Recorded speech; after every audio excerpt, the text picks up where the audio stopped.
Joshua. All right.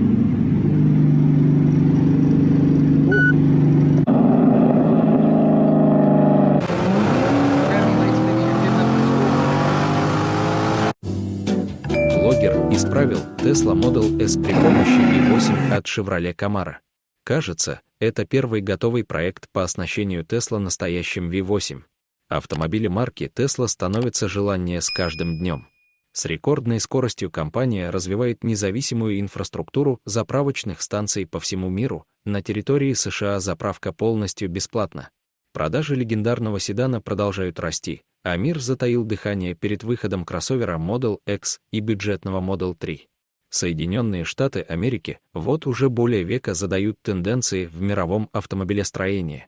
Детройт — центр инноваций и главный мозг всей индустрии. Он известен такими титанами, как Chrysler, General Motors и Ford.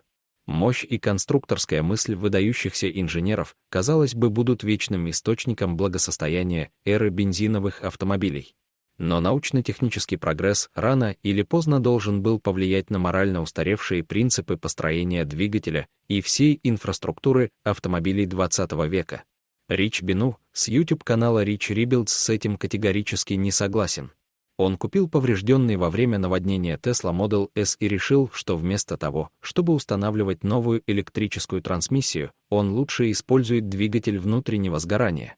Для этого он выбрал 6,2-литровый атмосферный мотор LS3 V8 от Chevrolet Camaro. Как вы понимаете, переделать Tesla в мощный седан с ДВС было непростой задачей. С V8 в паре работает шестиступенчатая механическая коробка передач, а для того, чтобы установить ведущий задний мост с дифференциалом, пришлось основательно переделать задний подрамник. Кроме того, необходимо было фактически заново создать моторный отсек спереди, который вместил бы огромный V8. Впечатляет то, что блогеру удалось заставить стандартную цифровую панель приборов и центральный дисплей работать так же, как обычно. За исключением большого трансмиссионного туннеля и рычага переключения коробки передач, интерьер Model S выглядит относительно стандартно. Рич назвал проект ICHIT, что означает ДВС Tesla. Чтобы сделать автомобиль еще круче, Рич расположил горловину топливного бака там, где раньше располагался порт для зарядки аккумуляторных батарей. Очевидно, найдутся энтузиасты Tesla, которые останутся недовольны такой трансформацией. Тем не менее, мы снимаем шляпу перед блогером за то, что смог реализовать столь сложный технический проект.